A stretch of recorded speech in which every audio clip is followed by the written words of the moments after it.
Assalamualaikum warahmatullahi wabarakatuh. Waalaikumsalam warahmatullahi wabarakatuh. Alhamdulillahi wahdah, sadaqa wa'dah, wa nasara 'abdah, wa a'azza jundah. Wassalatu wassalamu ala man la nabiyya ba'dah, wa ala alihi wa sahbihi wa mawalah. La hawla wa la quwwata illa billah, amma ba'du. Saudara-saudara kaum muslimin rahimakumullah. Seperti kita maklum bahwa Allah Subhanahu wa ta'ala menciptakan manusia dan jin untuk melaksanakan ibadah kepadanya. Manusia yang ingkar terhadap perintah ini dinamakan dengan orang-orang kafir. Sedangkan jin yang mengingkari perintah ini dinamakan dengan setan atau syaitan dalam bahasa Qur'annya. Kemudian dalam perkembangannya, jin-jin yang kafir yang dinamakan setan ini bersekongkol dan menjadi bala tentaranya iblis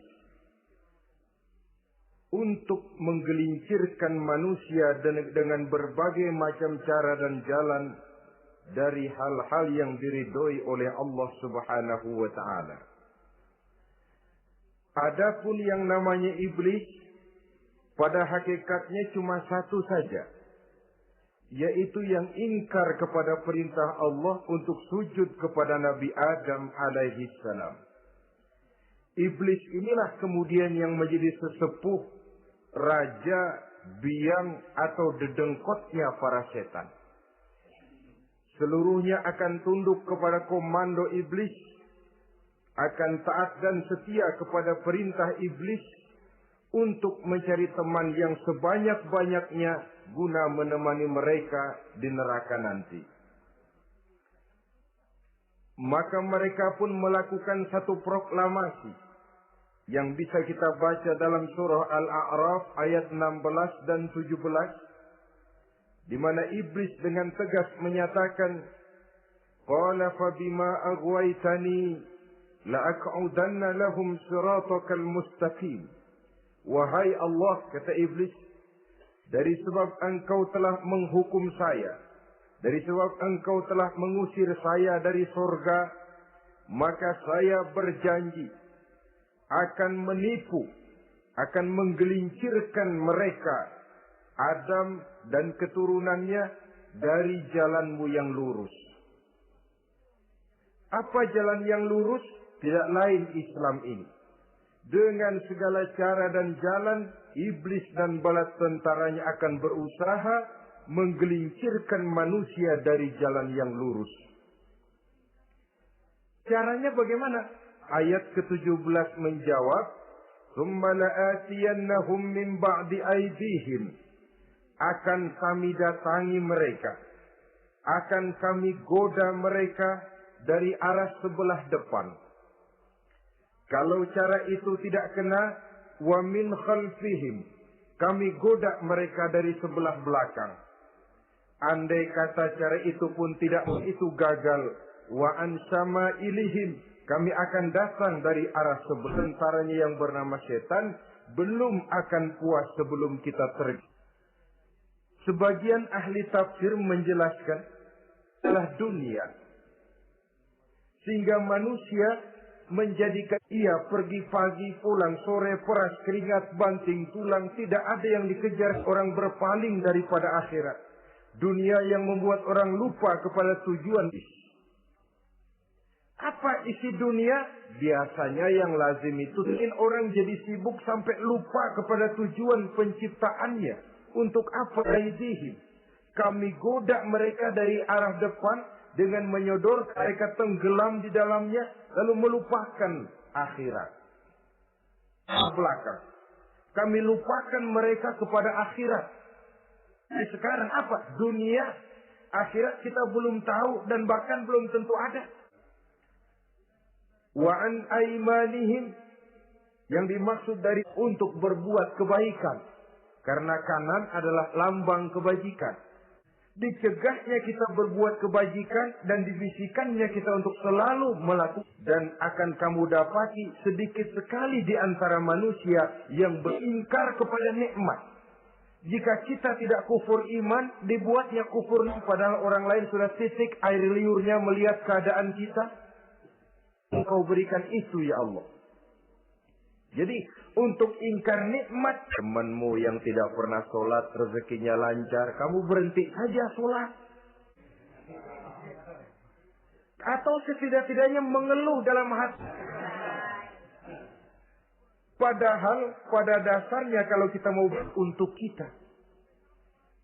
Jika begini keadaan kita, inilah itu lebih lagi. Mungkin dengan keadaan yang lebih itu, kita bisa tergelincir. Pencipta manusia Allah lebih tahu tentang kemungkinan-kemungkinan yang bisa didapat. Kalau rezeki lu melebihan jadi orang kaya dikit, nanti lihat masjid minggir. Yang terbaik kepada kita. Saudara-saudara kaum muslimin, bahwa iblis dan setan tempatnya di akhirat nanti. Jika kepengen sekarang, bagaimana mencari teman sebanyak yang menyebabkan mereka berjibaku betul. Bahkan ada ini laporan kepada iblis.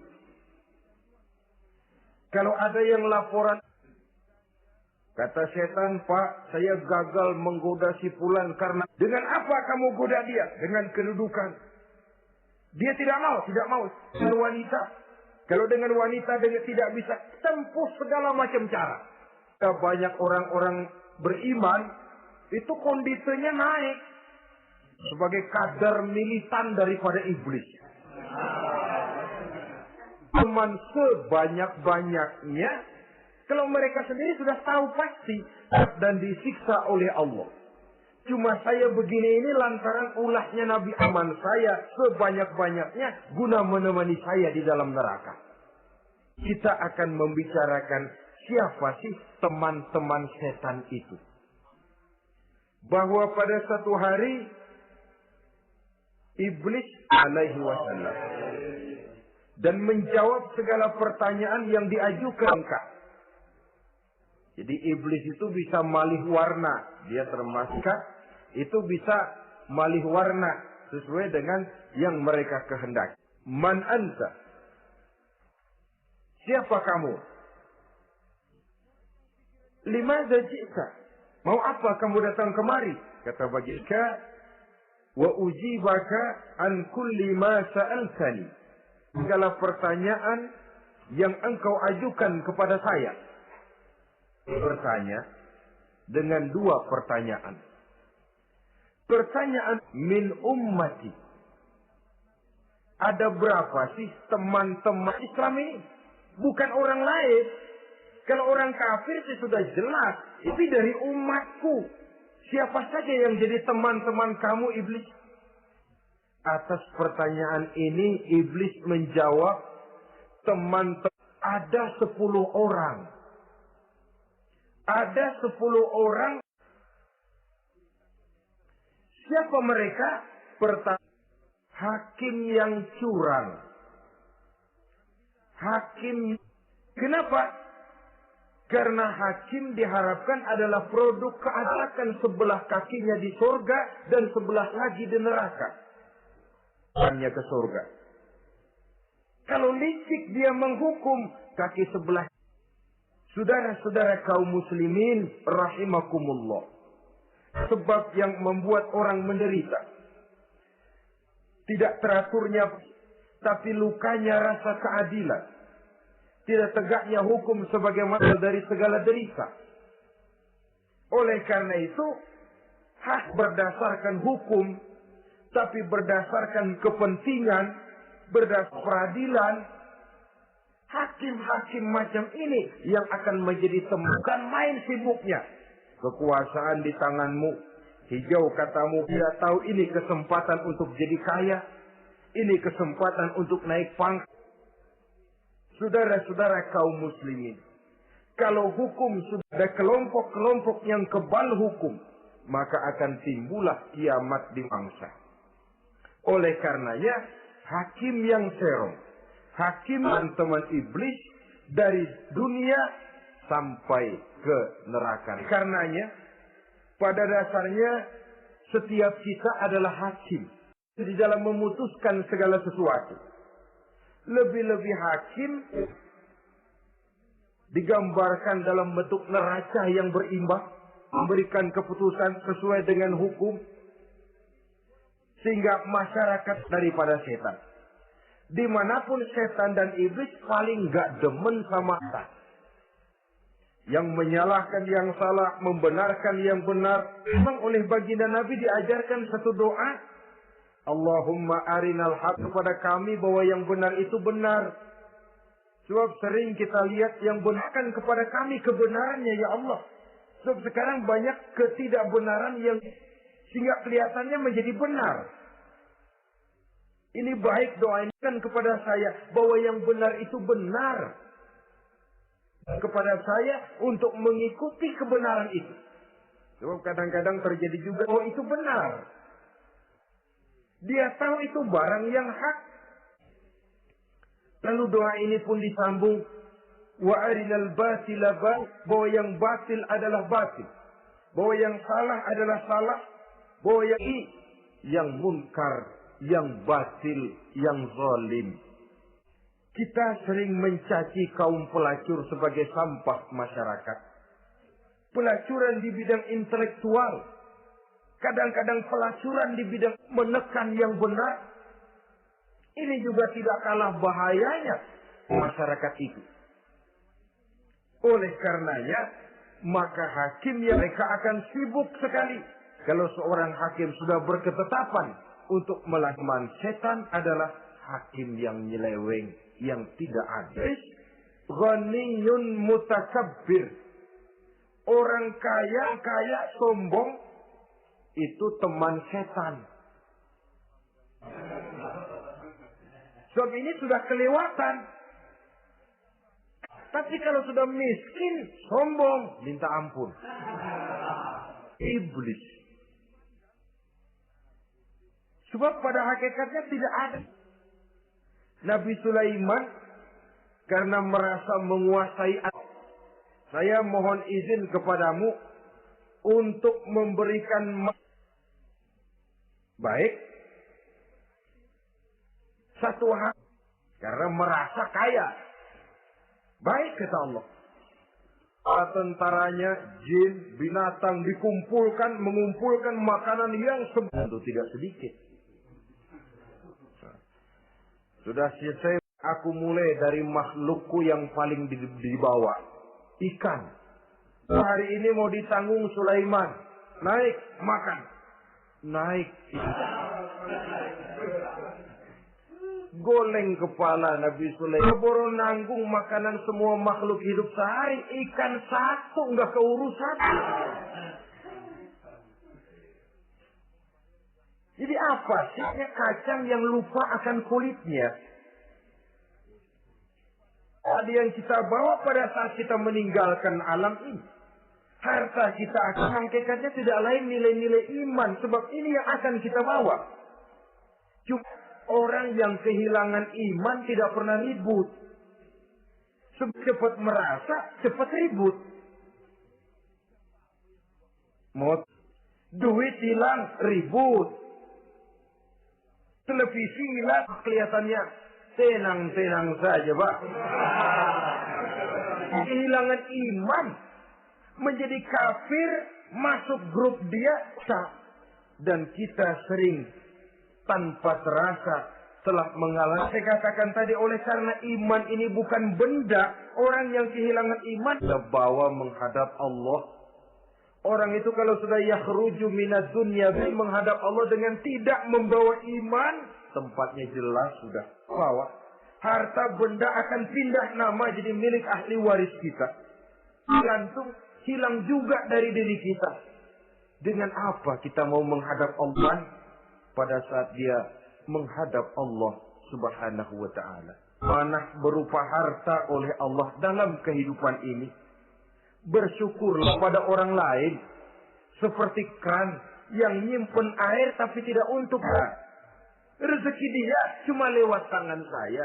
Berbahagialah orang yang ditunjuk jadi agen Allah, kok nggak bangga? Kalau sudah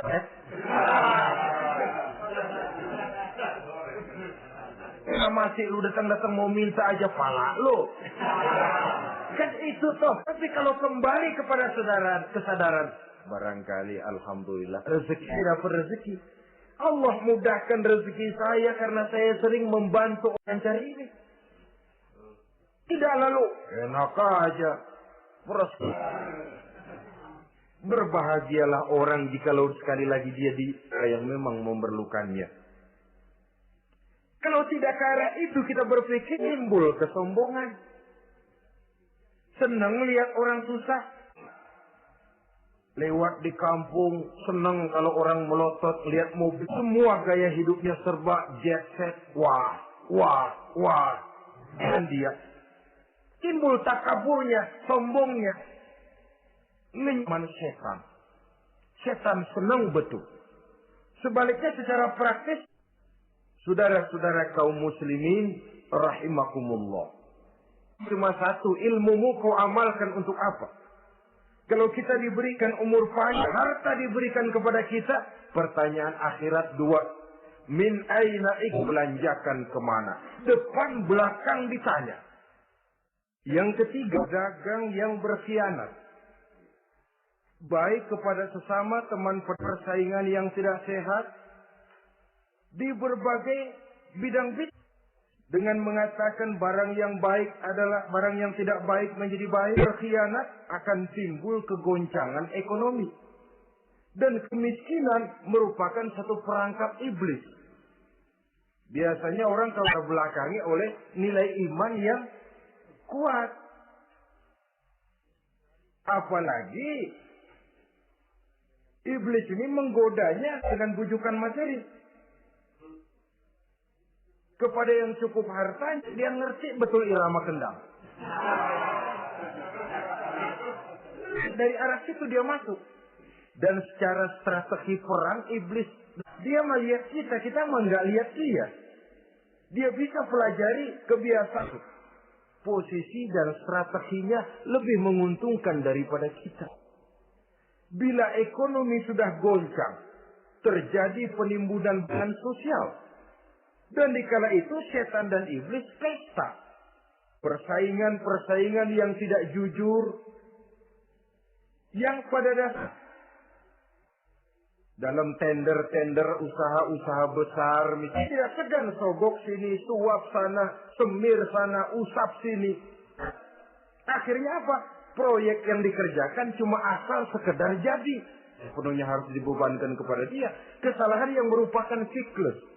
Masyarakatnya sering saya ungkapkan kalau manusia sudah jadi teman setan, lebih buas daripada gak apa saja dimakan. Pribadi apa kepentingan orang banyak, yang penting sikap saja.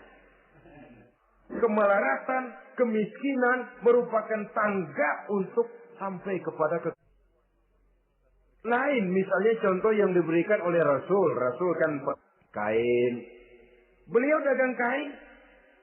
Berapa kain ini? Cara mau beli saya berapa terserah asal saya ada untungnya. Dan kalau mau dagang,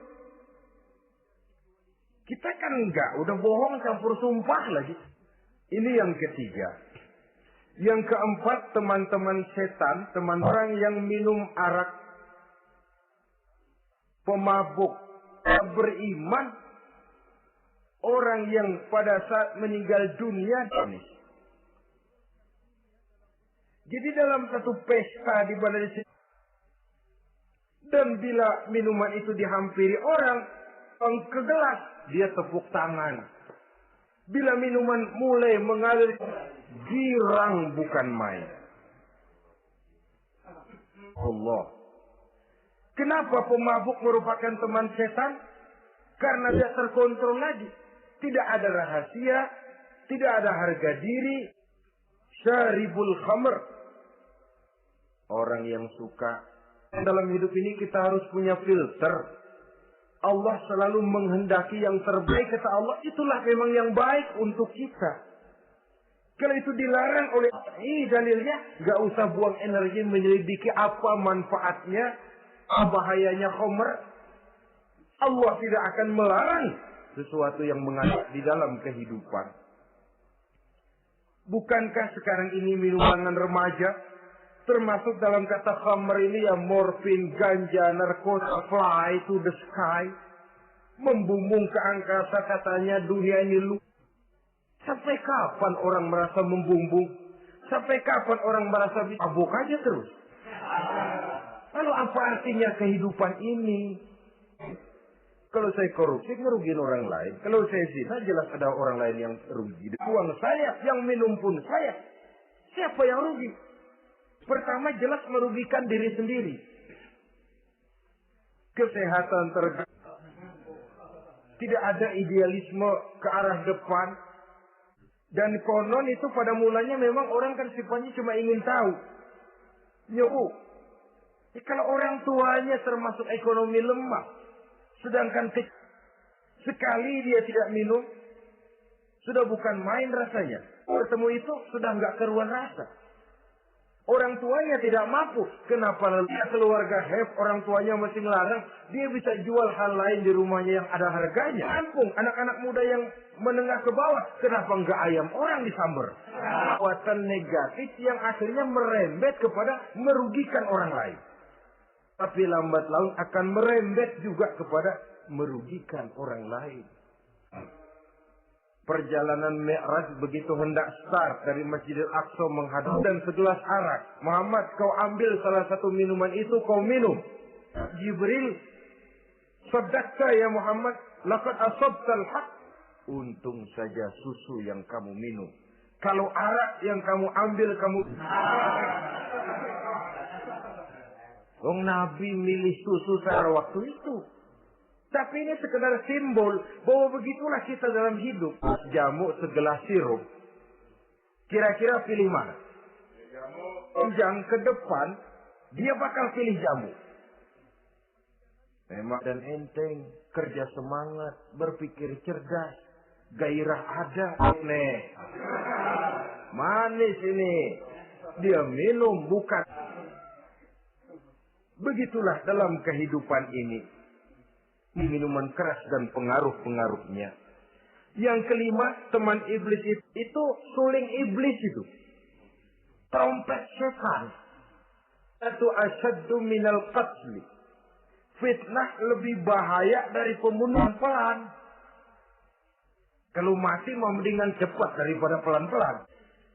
Fitnah membunuh orang pelan-pelan. Nama baik orang hak, teman-teman setan, dari dunia sampai ke neraka nanti. Mengada-ada yang tidak ada diada-adakan. Fitnah. Yang 2 meter. Ya kalau positif, kalau negatif. Fitnah. Bisa. Tapi kalau nitip omongan, jangan harap kurang. 1 meter jadi 2 meter, 2 meter jadi 3 meter. Itu ini nitip uang sama saya 50.000, tambahin 10.000 langsung. Gua kan kemarin pakai ongkos. Hitung transport misalnya, untung loh. Biasanya malah lebih. Fitnah pernah Qabil. Fitnah pernah melanda Nabi Ibrahim.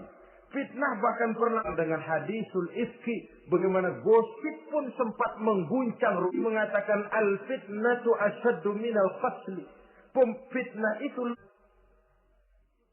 Saudara-saudara kaum muslimin rahimakum, azimul jurmi, kecil bentuknya tapi besar akibatnya. Tidak seumur hidup kita ingat. Asal lihat orangnya. Itulah sebabnya pepatah dia pandai menjaga lidahnya. Saudara-saudara kaum ria, orang yang ria beramal cuma orang ria namanya. Tidak ada ikhlas. Alimun. Wal alimuna. Wal amilun. Wal amiluna mughtarruna ilal mukhlisun. Orang alim sekalipun hidup hakikatnya adalah tidur. Kecuali orang yang mengamalkan ikhlas. Tepat ini fatwa Imam Ghazali. Manusia hidup tapi tidur. Hidup, tidur. Punya banyak yang tertipu kecuali yang ikhlas. Jadi kalau amal tanpa ikhlas, patung. Patung tidak bisa berkembang. Tidak bisa. Ini termasuk penyakit batin toh, ikhlas. Apa ria, pengen dilihat orang.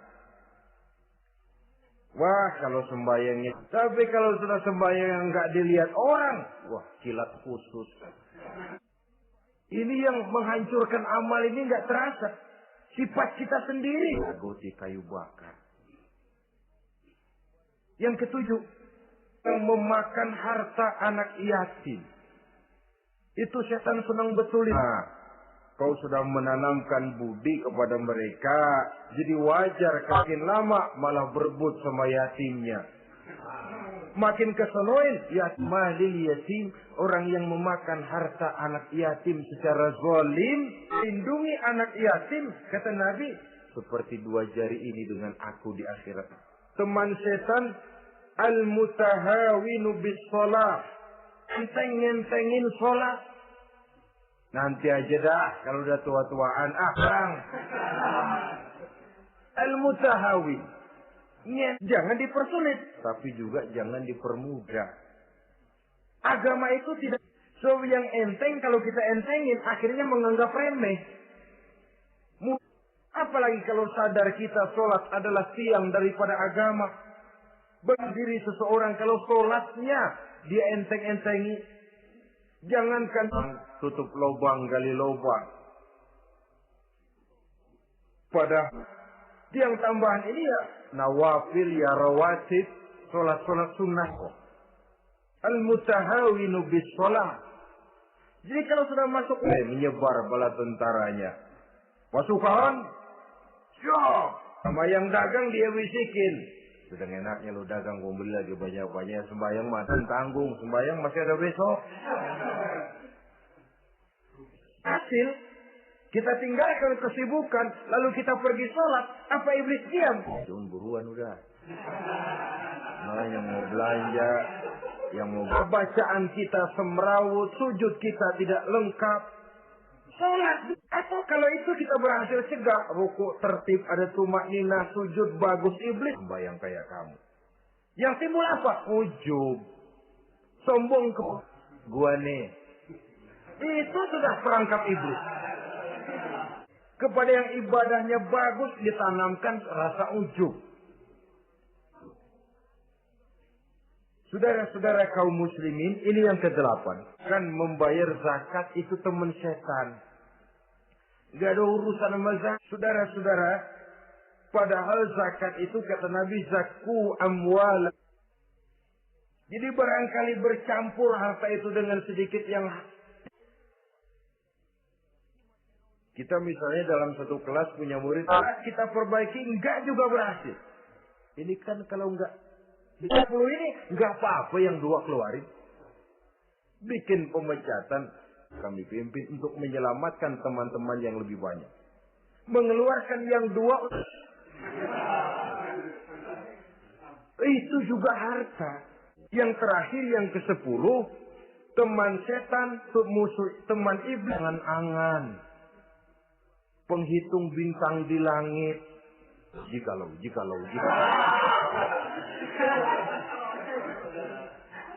Yang ngelamun kan nggak ada sekolahan, ya siapa juga bisa ngelamun. Cita-cita yang mendorong kita untuk bergairah dalam kehidupan. Tapi kalau cita-cita nggak cukup. Pernah datang ke masjid seorang sahabat Nabi. Nabi tanya, ontamu udah diikat belum? Ikat dulu, habis gitu baru tawakal. Masih lari juga, nah itu tawakal. Lah belum diikat udah tawakal. Panjang angan-angan yang akhirnya kalau tidak merusak cara kreatif untuk mewujudkan angan-angannya itu. Kita mau banyak, usaha, kerja capek, lalu ngelamun. Kalau tidak jadi gila, itu jadi sableng. Hawanya duit udah banyak aja. Saudara, kalau kita sudah tahu, itulah teman-teman setan. Teman-teman 10 orang yang menjadi teman-teman iblis ini. Allah memberikan tuntunan. Pertama, untuk mengatakan zikrullah. Banyak ingat kepada Allah. Dan bisyaitan kal akillati fi janbi ibni Adam. Sesungguhnya sebagaimana penyakit menyakiti lambung anak Adam. Setan tidak berdaya, lemah kalau kita hantam pakai dalam hidup. Itu senjata pertama. Dengan zikrul berdaya ngadepin kita. Tapi kalau nafsu yang kita ikuti, dia ngutak-ngatik kita. Yang kedua, jangan melama haulal hima yusiku ayyaquafi. Orang yang main di pinggir berarti tempat yang cenderung membawa kita ke tempat maksiat. Mengosongkan perut. Dalam arti rajin puasa. Fatayyiku majariyahu biljo. Setan mengalir dalam dengan memperbanyak lapar. Bukan memperturut yang tidak makan kecuali kalau kami lapar. Dan kalau kami makan, tidaklah. Yang terakhir kata Imam Ghazali, hendaknya kita selalu ingat bahwa tujuan itu supaya kita menjadi teman mereka di neraka nanti. Kalau ingat itu dapat kita sampaikan pada pertemuan kali ini. Mudah-mudahan ada manfaatnya. Assalamualaikum warahmatullahi wabarakatuh.